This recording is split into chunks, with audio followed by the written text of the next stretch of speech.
परमेश्वर को धन्यवाद। अनुग्रहित सुबह के लिए परमेश्वर के नाम की महिमा करते हैं।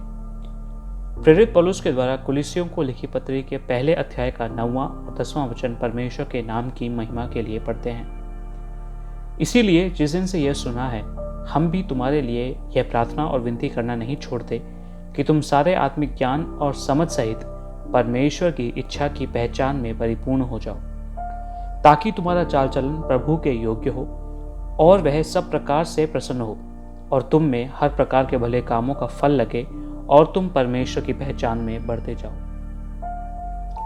पढ़े गए अनुग्रहित वचन को आधार बनाते हुए परिपूर्णता, इस विषय पर मनन करने के लिए हम परमेश्वर की शरण में आए। जब प्रेरित पौलुस रोम की जेल में बंद था, तब कुलिसियों की कलीसिया के परमेश्वर के दास इपफ्रास के द्वारा कुलिसियों की कलीसिया की कुछ अच्छाइयां और बुराइयां प्रेरित पौलुस जानने के बाद उस कलीसिया के लिए पूरे मन और आत्मिक बोझ के साथ प्रार्थना कर रहा है। कुलिसियों की कलीसिया का पवित्र जनों के प्रति प्रेम, उनका फल लाने का अच्छा स्वभाव और यीशु मसीह पर अच्छा विश्वास जब प्रकट होता है, तब उनमें से कुछ भी नष्ट हुए बिना स्थिर रहते हुए और उसी समय उस कलीसिया के यहूदियों और यूनानियों के बीच के मतभेद को, अशुद्ध जीवन को, कुछ गलत शिक्षाओं को कलीसिया में से उखाड़ कर फेंकने के लिए परमेश्वर का दास प्रेरित पौलुस पूरे मन से यह प्रार्थना करता है कि कलीसिया के सभी लोग एक समान सारे आत्मिक ज्ञान में, सारे आत्मिक विवेक में और सारे आत्मिक समझ में परिपूर्ण हो जाएं। ध्यान दीजिएगा प्रियजनों, हम में, हमारे परिवार में, समूह में, कलीसिया में जो अच्छाइयां हैं वह नष्ट ना होकर स्थिर रहने के लिए और उसी समय जो बुराइयां हम में हैं वे यीशु मसीह के नाम से दूर होकर अच्छे स्वभाव वाले बनकर आगे बढ़ने के लिए हम में परिपूर्ण होने वाली 3 बातों को हमने यहाँ पढ़ा है। पहला ज्ञान, दूसरा विवेक, तीसरा समझ, अर्थात नॉलेज, विजडम एंड अंडरस्टैंडिंग। क्या है ज्ञान या नॉलेज? इसका अर्थ है कि किसी भी कार्य के बारे में जानकारी हो। और विवेक या विजडम क्या है? वह है कि जो ज्ञान हमने पाया है वो सही है या गलत, उसका आंकलन करने के लिए सामान्य ज्ञान हो। और तीसरा समझ या अंडरस्टैंडिंग क्या है?